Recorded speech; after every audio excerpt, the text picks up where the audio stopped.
So, Forces was underwhelming overall. It had splashes of good ideas mired by lackluster level design, awkward controls, and not even putting its good ideas to any real use.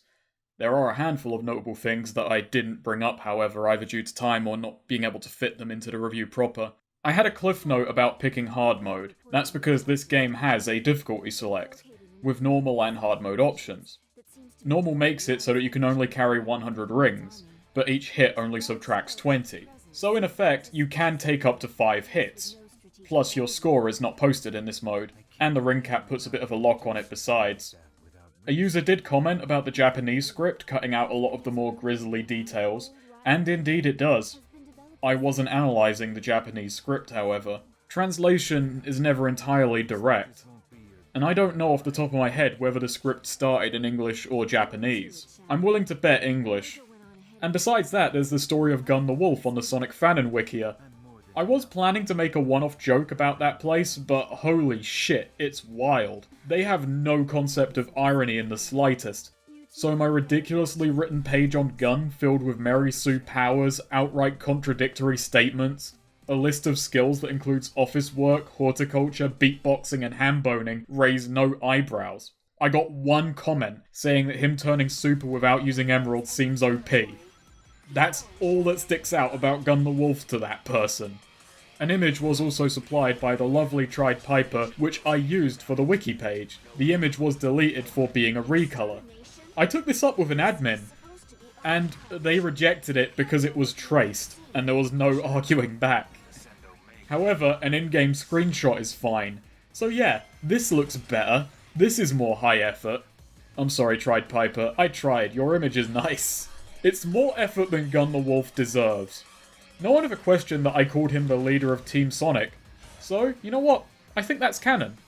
Other highlights from this wiki is someone who has gone beyond original character Do Not Steal and has made original country Do Not Annex, as they have recreated Russia in Sonic flavor, complete with border disputes and Siberia. Another admin has rewritten Sonic 06, and in the mess of story changes and character button mappings, he has replaced Blaze the Cat with Soul the Lion. So, he has replaced Blaze the Cat with a bigger fire and a bigger cat. That's absurdly lazy, yet honestly quite beautiful. If you have a spare half an hour, please visit this wiki and just peruse some of the entries in this trash pile. It's worth your time. And I barely talked about episode Shadow, and there's a little bit to talk about. I sat down to re-record it for this video, and I beat it in 15 minutes, with about 4 of those minutes spent in level. Episode Shadow has 3 stages, each of them a remix of a pre-existing level. I'll have it playing in the background for a bit of this video, but this video will likely be longer. The stages are a harder version of what they're based on for what little that's worth, being a prequel to the main story. It opens with Rouge telling Shadow there's a new Eggman base and he's developing a new weapon, so we run through the bombed out city for some reason. Then we hear that Infinite has defeated Omega, and Infinite then tells Shadow to remember something, so we flash back to Aqua Road several months ago. So yeah, this is the only way to play Aqua Road with a character other than the Avatar, which is funny enough. And that's about Shadow destroying another Eggman base. And then Shadow muses on how the security is weak, and it's sort of implied that he's killed a squad of mercenaries, and their leader is tasked with taking out Shadow. So Shadow beats him up, gloats, and leaves him alive. And lo and behold, that's Infinite, who then throws a tizzy and becomes Infinite to surpass the beating he took. Back in the present, Infinite then tests the Phantom Ruby on Shadow, leading to a somewhat imaginative concept for a level that's held back by Infinite. It's Guardian Rock / Green Hill, but boxier and with purple cube attacks every which way. Shadow fights free, and Infinite's satisfied that he was able to test Shadow from a distance, so he says he's going to beat up Sonic instead because he's too much of a pansy to go up against Shadow again. Cut to some time later, and the events of the game begins. The DLC literally ends with the opening cutscene of Sonic getting beaten up after beating Green Hill, which is fantastically lazy. I love the conversation Rouge and Shadow have before that point. Rouge says not to worry about Eggman's attack since Sonic is on the scene. Shadow remembers what Infinite said, then Rouge is immediately in a panic and telling him to hurry over. And thus ends the DLC. So, Here is what to take away from episode Shadow. The moral of the story is, I chose a half measure when I should have gone all the way.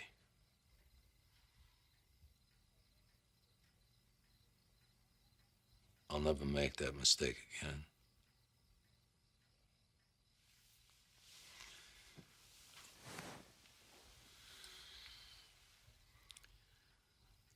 No more half measures. Sonic?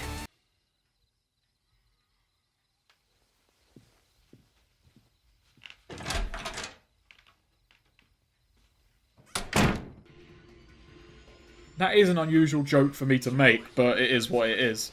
Shadow's DLC does have one last interesting note. It does actually have its own unique stage gimmicks. 2 of the 3 stages feature trails of enemies you can homing attack to get to higher ground, and you need very precise timing to strike them unless you know they're coming.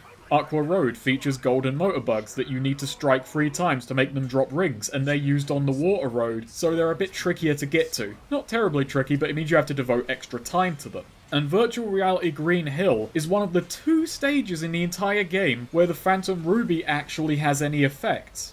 That's something else I never really put much thought to in the video itself. Only one stage, one solitary stage outside of episode Shadow, features the Phantom Ruby put to any great use. And it is shown to be able to affect gravity, or at least make people imagine gravity is being affected.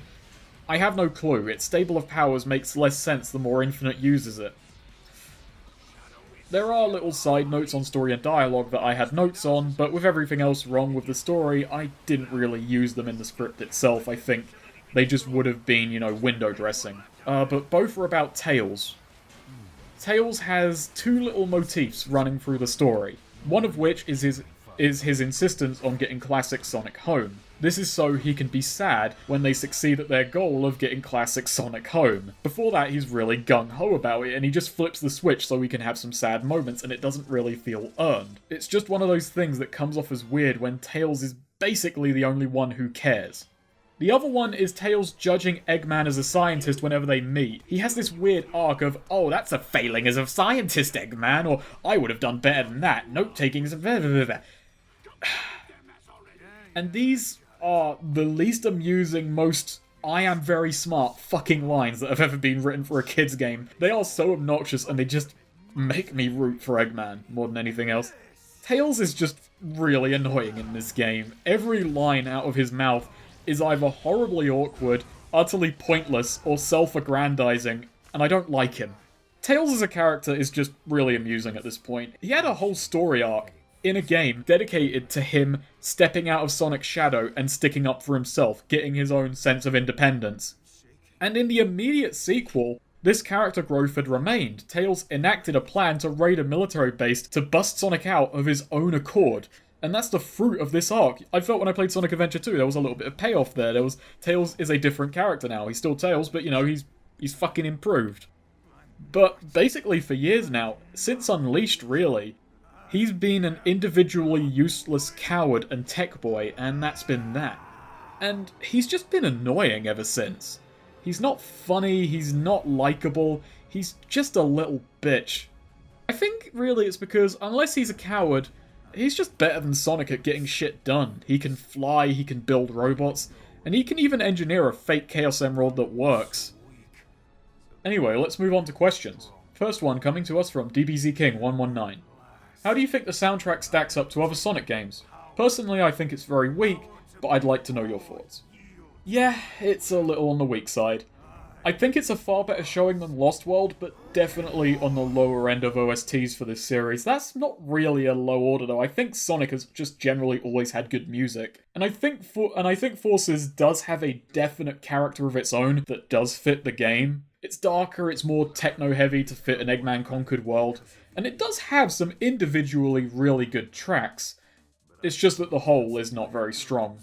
Eggate is probably my favourite track. I don't think it would be out of place in Sonic Adventure 2. It's very energetic, it's very catchy. I took the piss out of the Avatar tracks a bit, and I do think it's an odd genre to give people's OCs. It makes them look a bit like moody bastards. But Aqua Road and Imperial Tower, I do quite like.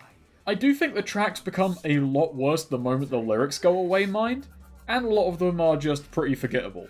And I'm going to throw it a bone here, but for how much I do dislike classic Sonic's music, Death Egg is pretty damn good. It's got a good mix of mischievousness, darkness, and scale. It's a track that makes the Death Egg feel big, but like Sonic is a carefree intruder smashing it to bits. Plus the fact it tends to go for lower pitched notes means it's rarely scraping up my ears. Plus the theme song Fist Bump is okay.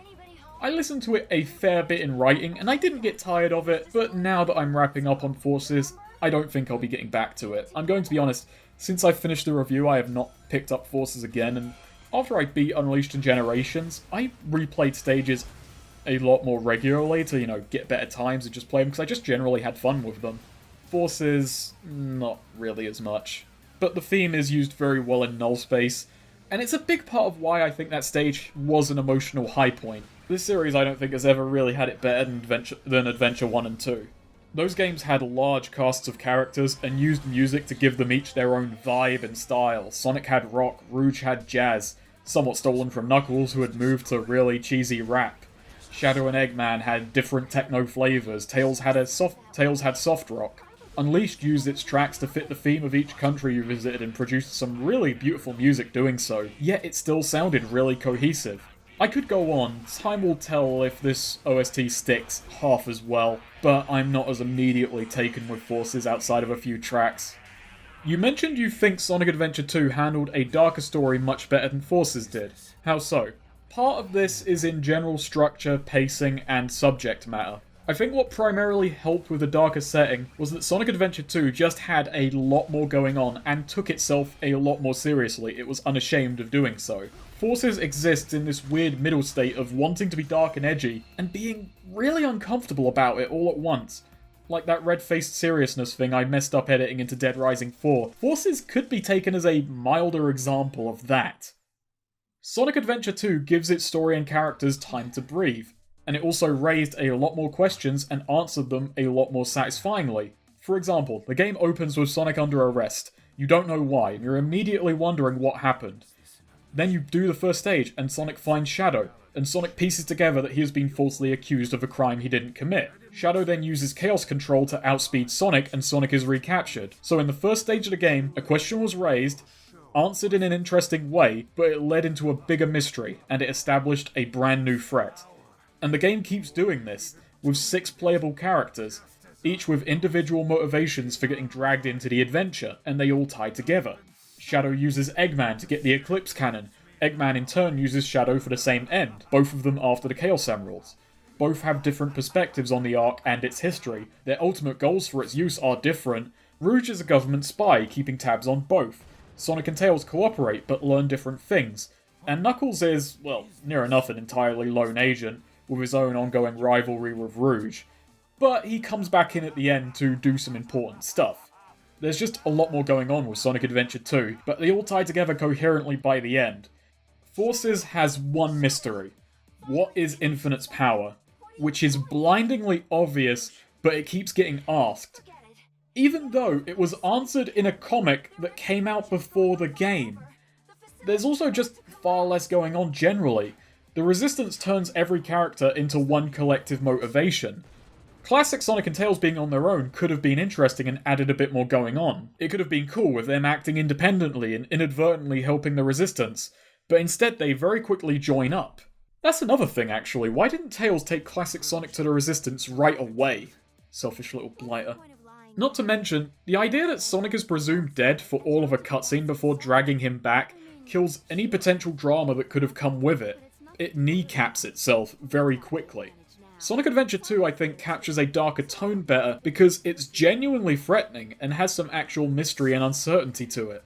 Its great threat comes from a man-made weapon. It's also a lot more believable. It's not some Ruby Phantom power that magicked itself into existence from another game, where it worked differently. And the mysteries in Sonic Adventure 2 aren't always answered immediately. They give time for the audience to actually sit with the mystery and try to puzzle it out, which gets you a bit more involved. When you have a mystery to actually work out, and you actually spend time thinking about it, that makes a game a lot more interesting. That makes any story a lot more interesting. What would modern Sonic's ringtone be? Well, the obvious answer is Fist Bump, but I'd say it doesn't matter. It's just a song that's entirely about him, you know? Do you think this game does anything better than any other Sonic games? I can't really think of a single thing, actually.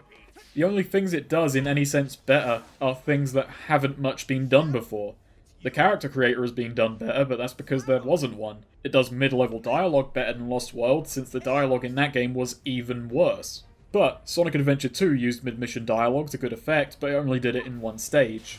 At least to my memory, it could have been done more. I guess, and this is very faint praise, they did multi-character gameplay, maybe better than Heroes? But that is very, very faint praise, because it was achieved by making you effectively one character. And a friend brought up to me that it just served to prove that having Sonic and Tails gameplay could operate perfectly well in 3D. Adventure sort of attempted it, and in Shadow a second controllable character was sometimes there, but not much was done with it. Question from Skeleton. Which game would you consider to be the best introduction to the series for a relative newcomer? Short answer is Classic Series Sonic 2, Adventure Era Sonic Adventure 2, Boost Era Sonic Generations. Long answer is, I suppose it depends on which era you want to play, because they each play a fair bit differently. If you want to play the classic trilogy, I would not knock anyone for starting on Sonic 2 and playing 3 and K, and perhaps CD. I say this despite the fact that Sonic 1 is my favourite, but I know it's the weakest. For the Adventure era, every game is a different experience in some fashion. Adventure is probably the closest direct translation of the 2D games into 3D as far as physics go. Adventure 2 is darker, far more linear in stage design, far less physics heavy. It streamlines them a lot. Heroes is entirely self-contained gameplay-wise. Shadow requires the backstory of Sonic Adventure 2, and isn't a very good game besides, and I'd hardly tell someone to start with Sonic 06. Boost era-wise, I'd probably suggest starting with Generations over Unleashed. That may sound weird since it's a big celebration title, but it's easier than Unleashed, and the Werehog is quite contentious. This is a good question because I'd never really considered it before. If I was going to suggest an absolute newcomer to play the series, I don't know what someone's first exposure to Sonic would be, considering how much it changes yet how much it stays the same. You can see traces of Adventure's lineage, from Adventure to 06, but it's undoubtedly a different game. And what is the best iteration of it? That will change from person to person. My favourite is Adventure 1, but it's horribly dated. Sonic Adventure 2 is less glitchy, but more corridor-like, but some people prefer that. And in saying that, you can see where I'm coming from. It's easier to see the path from Unleashed to Forces, because not much has changed. And the classic trilogy are very similar, but each more polished than the last. And each game does different stage design. Like I said, I like Sonic 1, but 2 is objectively a tighter, more fun game for most people. I wrote the long answer before the short one, because me writing this was me reasoning out the answer to myself. Questions from Eric. If you were tasked with making Forces good, do you think you could, or is the game just too fundamentally flawed? If so, what would you do with it? I think there is a base of good things there, but actually bringing them out and making them shine would take a ton of reworking to the point that the short answer is no. The idealistic long answer is as follows. I'd cut classic Sonic entirely and just hand his stages over to modern Sonic. I don't care if 3D could be added to them, just ramshackled in any fashion. Just modern Sonic controls better. I think this is an out-and-out gameplay improvement. I'd make non-boost Sonic control a lot closer to Adventure and try to expand on his 3D gameplay. By closer to Adventure, I just mean make him far less stiff when he's not in boost, so his slower platforming is easier to control, so he could actually potentially tackle some platforming. Not sudden switch to Adventure physics entirely, which would probably be nigh impossible to do, at least on any short notice. Story-wise, with classic Sonic excised, we'll just give Tails back to the Resistance as their tech support. Sonic and Tails could still reunite in the same way. Sonic is sent on a mission to go and collect Tails after he's back on planet, as Tails went out to try and find and fix Omega and got caught by Chaos, so he wasn't involved in the whole rescuing Sonic plot and was thus unaware at the time. That could be a nice emotional scene, him actually reuniting with the Sonic he thought he was dead rather than, Oh shit, it's magic bullshit, Sonic! From the fucking portal! We could do that. In an absolute ideal world, I tried to actually work out a boss fight for Shadow and Chaos Zero. You know, even though it'd be retreading some ground with Shadow, but who cares, this game retreads its own ground. And I tried to fix the Phantom Ruby, make its rules easier to understand, and have them be apparent early on. Infinite tires after use of it, playing into its theme of willpower. Infinite is tearing himself apart to operate it as much as he does, and Eggman has modified him into a super powerful being so it could even work at near the capacity that it does. I'd take away the power source plot to this end and change it into some kind of energy tank Infinite has to go and rest in, hence why he leaves a lot of fights without killing Sonic and gang, because in the boss fights he's won but he's been worn down and doesn't want to risk dragging out the fight. So Infinite doesn't really get beaten in these fights, he gets outlasted. And I think this would make him into a more credible threat. And we could have it so over the course of the game, he's getting stronger and more used to it and thus getting more adapted to the Phantom Ruby. So he's still improving, and as time goes on, he's just getting more and more dangerous. I'd halve the level count but make stages twice as long to compensate. I think the story was holding back the levels, they felt at odds with each other a lot, like the game was desperately reaching to give us a slice of gameplay. So half the stages, but each stage is double important to the progression of the plot. The Phantom Ruby would no longer create virtual reality hallucinations, but actual hard-like constructs that have physical weight and heft. But Infinite needs to manage each one. That's why he uses cubes so often. They're a simple shape that's easy to manipulate. 4 fully operational villains, however, is incredibly difficult. And that beatdown to Sonic put Infinite out of sorts for a while as well. That war scene at the end could be shown to be taking a toll on Infinite, and then Eggman reveals his robot with the Phantom Ruby inside, and thus revealing his robot is doing a lot of the calculations, and thus why that war just comes back so much more dangerous. Realistically, how is Silver losing to Infinite? I honestly don't know, it's bullshit. That's my full answer. What is your personal theory on why Silver was in the past? Okay, so this one was actually answered in the dumb prequel comic. It's not a good answer though. Silver noticed that the future was changing because he is from the future, and saw that it happened at around the time the game takes place. So he travels back in time to try and save the past. It's the same plot opening as Sonic 06, but he can just seemingly time travel now, you know, without Chaos Emerald or anything. His capacity for time travel or any specifics are not mentioned, which I'm fine with actually, because it would have been dumb. He travelled back in time and ran into Knuckles. Knuckles is the first person to learn the future is changing, and that's why Knuckles forms and leads the Resistance. It's Silver's fault. The only personal theory I can add to this is that Blaze still exists, Silver's just an idiot and forgot to tell her. Also, how Silver noticed the future was changing is a very strange thought exercise that I haven't got a good answer for, and haven't actually tried to get one. Where was Classic, or other Tails? He's there, at the end of Mania. Spared going into Forces. If you had Infinite's power, how would you kill Sonic? Oh gosh, this is a dark question. Okay, let's go. I'd imagine he had no legs. I'd imagine him actually covered in glue, so the moment he jumped and curled into a ball, he'd be stuck. I'd imagine a 10-ton weight directly above him.